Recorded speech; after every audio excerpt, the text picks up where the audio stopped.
নমস্কার, 7 নিউজের পর্বে আপনাদের সকলকে স্বাগত জানাই। আজ শুভ অক্ষয় তৃতীয়া, বাঙালি বারোমাসের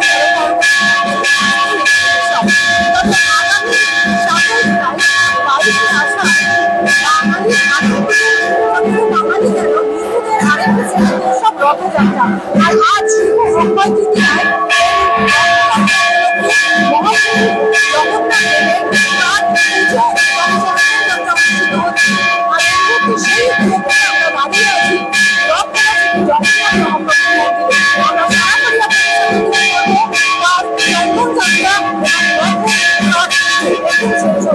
একেবারে রথতলা শ্রী জগন্নাথ মহাপ্রভুর মন্দির থেকে আপনারা জানেন যে প্রত্যেক বছরই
স্ক্রিনটা খোলা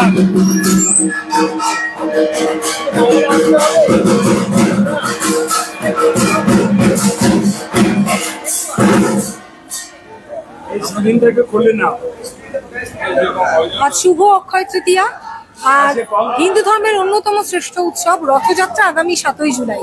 তার আগে আজ চন্দন যাত্রা, এরকম মহাসমারোহে কি বলবেন আপনার অনুভূতি? দেখুন, যখনই আমরা জগন্নাথ দেবকে নিয়ে কোনো উৎসবে মেতে উঠি, অন্যান্য সময় কেমন কাটে এটা সত্যি বলার খুব কষ্টকর। কিন্তু যখন প্রভুর দরজায় থাকি, প্রভুর কাজ করি, তখনের মতন আনন্দ বোধহয় আমার মনে হয় না আর কিছুতে আছে। আমরা ব্যক্তি স্বার্থের লোক, ব্যক্তি স্বার্থের জন্য নানান রকম কাজে হয়তো ব্যস্ত থাকি, কিন্তু প্রভুর সান্নিধ্যে আসলে যা মজা, যা আনন্দ আর যা সম্মান, আমার মনে হয় না আর এটা অন্য কোথাও পাওয়া যাবে। কাজেই এর যে অনুভূতি, এ প্রকাশ করার জায়গা বোধহয় এটা না। আর এই অনুভূতির যে বহিঃপ্রকাশ, সেটা যে মানুষকে বোঝাবো, তার জন্য যে মানুষের দরকার, যে ভাবের দরকার, সেটাও বোধহয় সবসময় পাওয়া যায় না। আজকে কি হচ্ছে? আজকে আমাদের চন্দনযাত্রা তো আছেই, অক্ষয় তৃতীয়ার শুভ লগ্নে আমাদের রথের কাঠ পুজো। আপনারা জানেন যে 2 বছর ধরে আমরা যে রথ করেছি, এবার 3 বছরে পা দিচ্ছে রথ। পশ্চিমবঙ্গের মাটিতে কোনোদিনই এরকম 3টে কাঠের রথ তৈরি হয়নি। পশ্চিমবঙ্গের মাটিতে প্রথম আমাদের বেলঘরিয়া রথতলা জগন্নাথ মন্দির, যার মাথার উপরে মদন মিত্র মহাশয় আমাদের বিধায়ক, তার সঙ্গে সঙ্গে এই মন্দিরের প্রেসিডেন্ট উনি, আমাদের রথযাত্রা উৎসবের উনি প্রেসিডেন্ট। উনি আমাদের যেভাবে পরিচালনা করেন আর যেভাবে এই রথ উৎসব হয়, আমার মনে হয় আপাতত বেলঘরিয়ার সমস্ত মানুষ, সেদিনকে ভিড়ের জন্য হয়তো একটু কষ্ট হয় সবার, কিন্তু একটা জিনিস বলতেই হয় যে আমরা বেলঘরিয়াবাসী আমাদের গর্ব হওয়া উচিত যে আমাদের বেলঘরিয়ার মাটিতে পশ্চিমবঙ্গে 800 বছরে এরকম শ্রী রথ তৈরি হয়েছে। যা অন্যান্য জায়গায় রথ আছে, রথের মেলা আছে, পাঁপড় খাওয়ার জন্য, তেলে ভাজা খাওয়ার জন্য, মেলায় ঘুরবার জন্য মানুষ নিশ্চয়ই রথের মেলায় যায়, ছোটবেলাতে আমরা দেখে এসেছি। কিন্তু রথ পুজো, রথের প্রাণ প্রতিষ্ঠা, প্রভু জগন্নাথ দেব স্বয়ং নিত্য তার প্রতিদিনের অন্নপ্রসাদ ভোগ, তার এত সুন্দর আড়ম্বরের সঙ্গে পুজো প্রতিদিন, তারপরে তিনি সেইখান থেকে, সেই শ্রীমন্দির থেকে রথে উপবিষ্ট হবেন। আর 3টে রথ একসাথে, কাঠের চাকার রথ আর কাঠের অ্যাক্সেলের উপরে সেই রথ, 3টে রথ বিটিওটা যখন দৌড়বে, এ কি আনন্দ! কেউ যদি রথের সঙ্গে না থাকে, রথের সঙ্গে তার উপলব্ধি না থাকে, প্রভুর প্রতি তার সান্নিধ্য ভাব না থাকে, প্রভুর প্রতি তার যদি প্রেম না থাকে, রথ করার জন্য করলাম, প্যান্ডেল করার জন্য করলাম, মানুষকে দেখানোর জন্য করলাম, ব্যাপারটা আলাদা। আবেগ আর রস যদি থাকে, ধর্মীয় রস যদি মানুষের ভেতর কোথাও কোথাও লুক্কায়িত মানুষের ভেতর নিশ্চয়ই প্রবেশ করে, সেই সব মানুষরা এর স্বাদ, এর আস্বাদন বোঝে, আর নিশ্চয়ই তারা চেটে বুটে খায়ও, আমার মনে হয়। মানে এবছরও, মানে গত 2 বছর ধরে প্রচুর খবর ছড়িয়ে পড়েছে, যারা শ্রীক্ষেত্রে পৌঁছতে পারেন না, একেবারে শ্রীক্ষেত্রের আদলে একই নিষ্ঠা সহকারে এখানে পুজো এবং ওই অত বড় বড় 3টে রথ যায়। এবছরও নিশ্চয়ই জনসমুদ্র হবে। দেখুন, আমাদের রথ উপাসনার রথ। আমরা আজকের থেকে 9 দিন আগের থেকে উপাসনায় চলে গেছি। গুরু পূর্ণিমায় 22 তারিখের পর জুলাই মাসের রথ শেষ হবে, আমাদের নীলাদ্রি বিজয়া শেষ হবে, রসগোল্লা ভোগ, প্রভু জগন্নাথ মন্দিরে প্রবেশ করবেন। তারপরে গুরু পূর্ণিমার পরে আমরা আবার বাড়িতে খাওয়া দাওয়া করতে পারবো, বাইরের কিছু খেতে পারবো। আমাদের আর কিছু না, ধর্মীয় নিষ্ঠা, ধর্মীয় আবেগ। আমার মনে হয় এই আবেগের সঙ্গে যে রথ, তার সৃষ্টিকতা, তার সার্থকতা, প্রভু নিশ্চয়ই সেই রথে বিরাজ করেন। তাহলে ওই চাকার উপরে, ওই অ্যাক্সেলের উপরে এই রথ চলতে পারতো না। বিটি রোডে যখন রথ খুব জোরে চলে, তার উপরে দাঁড়িয়ে থাকার যে উপলব্ধি, যে আনন্দ, আর সেই রথকে দূরের থেকে যারা দৃশ্যমান দর্শন করেন, তাদের যে আনন্দ, এটা তারাই বলতে পারবে যারা আনন্দ উপভোগ করে। প্রত্যেক মানুষকে বলবো, আসুন। ভিড় তো নিশ্চয়ই হয়, প্রভু জগন্নাথ দেবের মন্দিরে, শ্রীক্ষেত্রে প্রচুর ভিড় হয়, কিন্তু পদপিষ্টের ঘটনা খুব কম, নেই বললেই চলে। সেই জন্য রাখে হরি, মারে কে। যদি প্রভুই রাখে, তাহলে আর মারার মালিক তো তিনি। যদি রথের চাকার তলে প্রাণ যায়, এর থেকে বড় পুণ্যের কাজ আর কি হতে পারে। শ্রী রথ যখন আমাদের বিটি রোডে তৈরি হয়েছেই, বেলঘরিয়া রথতলা জগন্নাথ মন্দির যখন শ্রী রথ তৈরি করতে পেরেছে, মানুষের কাছে একটাই আবেদন, করজোরে নিষ্ঠচিত্তে সবাই আসুন, রথের সঙ্গে যুক্ত হন। রাগ, মন খারাপ সবটা দূর করে, যারা আমরা রথ শুরু করেছিলাম, সেই সমস্ত মানুষের সঙ্গে একটাই কথা, সবাই আসুন, একসাথে রাস্তায় রথ দৌড় করাই।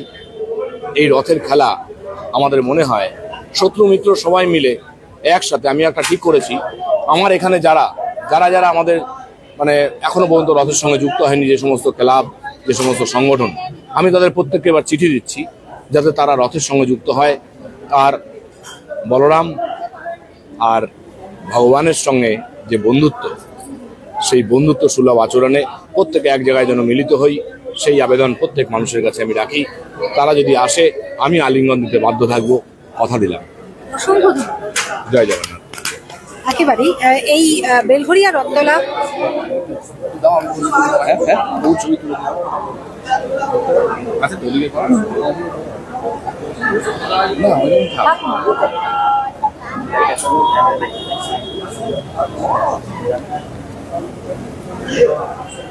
আপনারা এই মুহূর্তে সরাসরি দেখছেন বেলঘরিয়া রথতলা শ্রী শ্রী জগন্নাথ মহাপ্রভুর মন্দির থেকে সরাসরি আমরা শুনলাম মূল পৃষ্ঠপোষক সোমনাথ রায়চৌধুরীর কথা। তিনি সকলকে আহ্বান জানালেন আগামী 7 তারিখ জুলাই মাসের রথযাত্রা উৎসব উপলক্ষে। এই মুহূর্তে দেখছেন একেবারে গর্ভগৃহের ছবি। এই গর্ভগৃহের ছবি আমরা সরাসরি তুলে ধরছি সিনেমা নিউজের পর্দায়। একেবারে গর্ভগৃহের ছবি, যেখানে জগন্নাথ মহাপ্রভু, বলরাম এবং সুভদ্রা 3 ভাই বোন বিরাজমান। সারা বছর ধরেই নিত্য পুজো চলে, তবে রথযাত্রা উপলক্ষে আজ থেকে শুরু হয়ে গেল বিশেষ বিশেষ অনুষ্ঠান। প্রতিটি পর্বে দিনক্ষণ নিয়ম নিষ্ঠা সহকারে আজ থেকে আগামী রথ পর্যন্ত, উল্টো রথ পর্যন্ত বলা বাহুল্য, তারপরে রসগোল্লা ভোগ সেই দিন পর্যন্ত কিন্তু নিষ্ঠা সহকারে ধাপে ধাপে ক্রম পর্যায়ে চলবে জগন্নাথ মহাপ্রভুর এই রথযাত্রা অনুষ্ঠান, যা শুভারম্ভ হলো আজ। আপনারা সরাসরি গর্ভগৃহের ছবি দেখছেন শুধুমাত্র 7 আবেগ নিউজের পর্দায়। আমরা এই গর্ভগৃহের ছবি তুলে ধরছি। 3 দেবদেবী বিরাজমান, জগন্নাথ, বলরাম এবং সুভদ্রা 3 ভাই বোনের এই বিশাল মন্দির থেকে এই মুহূর্তে আপনারা সরাসরি গর্ভগৃহ থেকে ছবি দেখতে পাচ্ছেন।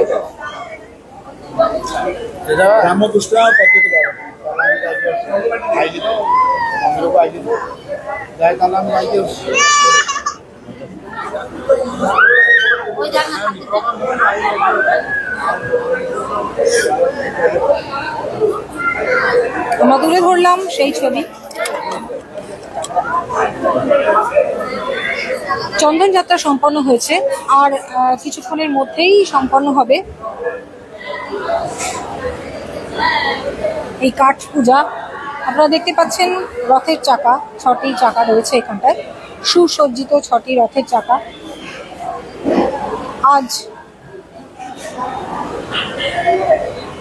নিয়ম নিষ্ঠা সহকারে এই রথের চাকায় পুজো হবে। তারপর থেকে প্রতিদিন তিলে তিলে একেবারে শ্রীক্ষেত্রের আদলে, শ্রীক্ষেত্রের মতো নিয়ম নিষ্ঠা সহকারে পুজো হয়ে গড়ে উঠবে 3টি রথ, যেটা শুধুমাত্র পুরীর জগন্নাথ দেবের রথের পরে পশ্চিমবঙ্গে এই বেলঘরিয়া রথতলা শ্রী শ্রী মহাপ্রভু মন্দিরেই হয়। গত 2 বছর ধরে আপনারা দেখেছেন আমরা 7 আবেগ নিউজের পর্দায় রথযাত্রা তুলে ধরেছি।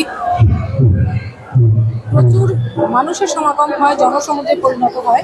আজ থেকে আগামী 7ই জুলাই অর্থাৎ 22শে আষাঢ় যে রথযাত্রা উৎসব অনুষ্ঠিত হবে, তার প্রস্তুতি শুরু হয়ে গেল শুভ চন্দন যাত্রার মাধ্যমে, এবং একটু পরেই কাঠ পুজো হবে। সেই উপলক্ষে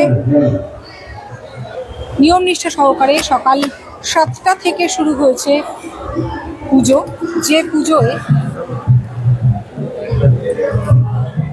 আজ বেলঘরিয়া জগন্নাথ মন্দিরে সকাল 7টায়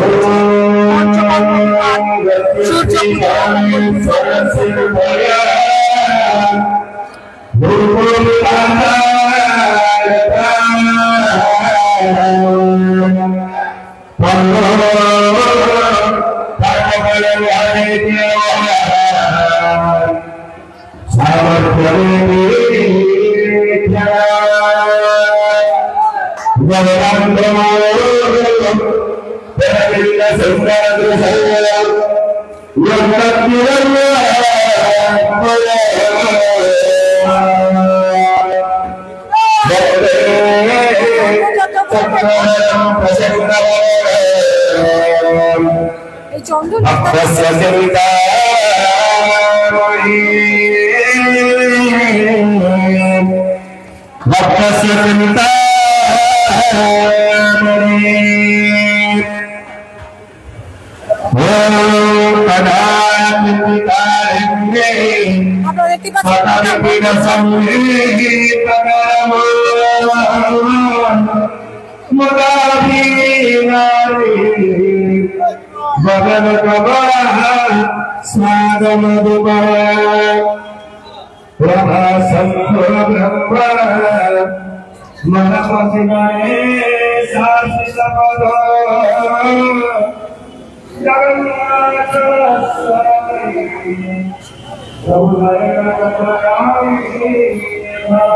আগামী 7ই জুলাই এবছরের নিয়ম অনুসারে আগামী 7ই জুলাই অর্থাৎ 22শে আষাঢ় রথযাত্রা উৎসব হিন্দু ধর্মের অন্যতম প্রধান উৎসব, যা উপলক্ষে পুরীতে জনসমুদ্র হয়। পুরীর মন্দিরে অর্থাৎ শ্রীক্ষেত্রে যে পুজো হয় ঠিক তেমনই আদলে বেলঘরিয়া রথতলা শ্রী শ্রী জগন্নাথ মহাপ্রভুর মন্দিরে একইভাবে সম্পন্ন হয় রথযাত্রা উৎসব। একইভাবে 3টি রথ তৈরি হয় আর আজ থেকে তার এক শুভারম্ভ হলো এবং আজকে চন্দন যাত্রার মধ্যে দিয়ে, আজ অক্ষয় তৃতীয়া, হিন্দু ধর্মের অন্যতম আরেকটি উৎসব এবং শুভ অক্ষয় তৃতীয়াতে চন্দন যাত্রার মধ্যে দিয়েই আজকে থেকে শুরু হলো প্রস্তুতি পর্ব আগামী 7ই জুলাই রথযাত্রার।